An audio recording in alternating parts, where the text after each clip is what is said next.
তো বন্ধুরা, আজকে আমরা খুব জনপ্রিয় একটা রেসিপি রান্না করতে চলেছি। তো রান্নাটা হলো মৌটি মাছের ঝাল চচ্চড়ি। তো কী করতে হবে, প্রথম কড়াইটা গরম করতে হবে। গরম করে এর মধ্যে সরষের তেল দিতে হবে, দিয়ে করে কিছুক্ষণ নাড়ানাড়ি করতে হবে আর কড়াইটাকে গরম করতে হবে। এই দেখতে পাচ্ছ আমাদের মৌটি মাছ, তো পুকুর থেকে আনা। আর সাথে দিতে হবে পেঁয়াজ কুচি, পেঁয়াজ বাটা, এটা কি জিরা বাটা, আর এটা রসুন বাটা। তো এর মধ্যে 5 ফোড়ন দিয়ে দিল। 5 ফোড়নটাকে একটু তেলে একটু গরম করতে হবে। ফোড়ন ফুটতে লেগে গেছে, তো এর মধ্যে আমাদের পেঁয়াজ কুচি দেবে মা। তো পেঁয়াজ কুচি দিয়ে দিল।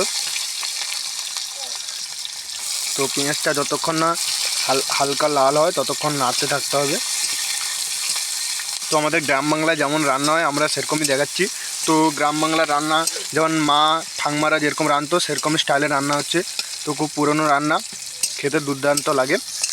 দেখতে পাচ্ছ আলুগুলোকে এরকম ছোটো ছোটো কুচিয়ে নিতে হবে। তো এখন পেঁয়াজটা লাল হওয়া পর্যন্ত নাড়তে থাকতে হবে যতক্ষণ না লাল হয়। রসুন বাটা দিয়ে দিলাম। তো রসুনটাকে নাড়তে থাকতে হবে।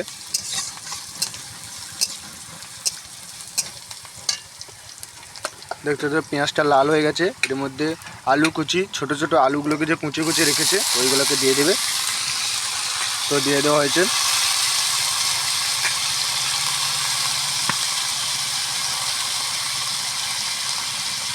তো উনানের আঁচটা একটু কম রাখতে হবে, নাহলে পুড়ে যাবে। দেখতে হচ্ছে লাতে থাকতে হবে এখন।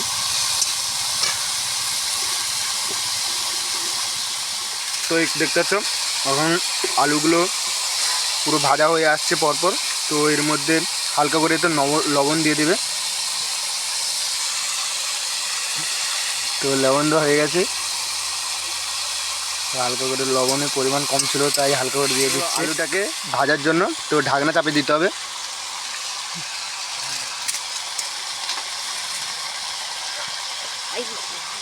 তো ঢাকনা চাপা দিয়ে দিল। তো 2 মিনিট পরে দেখাচ্ছি তোমাদের। তো ঢাকনাটা খুলে তো খানিকটা লেড়ে নিতে হবে। তো দেখতে পাচ্ছ লেড়ে নিচ্ছে। তো গ্রাম বাংলার রান্না খুব সুন্দর হয়, তোমরা জানো। আগে আগে আমাদের ঠাকুমা মা আরও রাঁধতো। তো পেঁয়াজ বাটা দিয়ে দিল, জিরা বাটা দিয়ে দিল।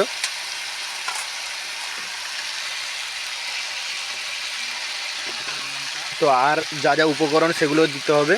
তো লঙ্কা গুঁড়ি দিবে এরপর।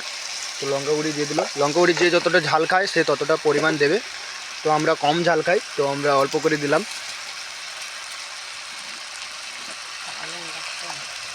তো হলুদ অল্প করে দিয়ে দিলাম। আলু অনুযায়ী আমরা হলুদ দেবো, কারণ হলুদ বেশি হয়ে গেলে খেতে পারবে না, তাই হলুদটা কম দিলাম।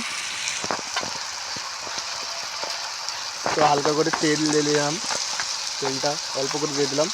তো এবার কী করবো, এগুলো মেখে নেব যাতে সব আলুগুলোর মধ্যে হলুদ লঙ্কা সব ঢুকে যায়। তরকারিটার মধ্যে একটা কালার চলে এসেছে। তো ঝাল চচ্চড়ি খুব প্রিয় রেসিপি। কী করতে হবে, তো আলুটা সিদ্ধ হয়ে এসেছে আর আর কালারও চলে এসেছে। তো কী করতে হবে, এই করে নিলাম। তো এর মধ্যে আমাদের যে মৌটি মাছটা আছে মৌটি মাছটা দিয়ে দিতে হবে। তো পুরোপুরি আমরা দিয়ে দিচ্ছি।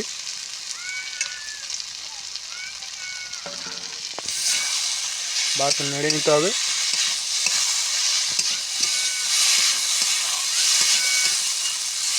নাড়ানাড়ি করে নিলাম। তো তরকারিটার মধ্যে এখন একটু সুগন্ধি আসছে। তো তরকারিটার মধ্যে অনেক সেন্ট আসছে। তো তরকারিটায় একটু অল্প করে জল দেবে। তো দেখতে পাচ্ছ জল দিয়ে দিল হালকা করে। তো জল দিয়ে দিল। 2 মিনিট পর এই তরকারিটা রেডি হয়ে যাবে।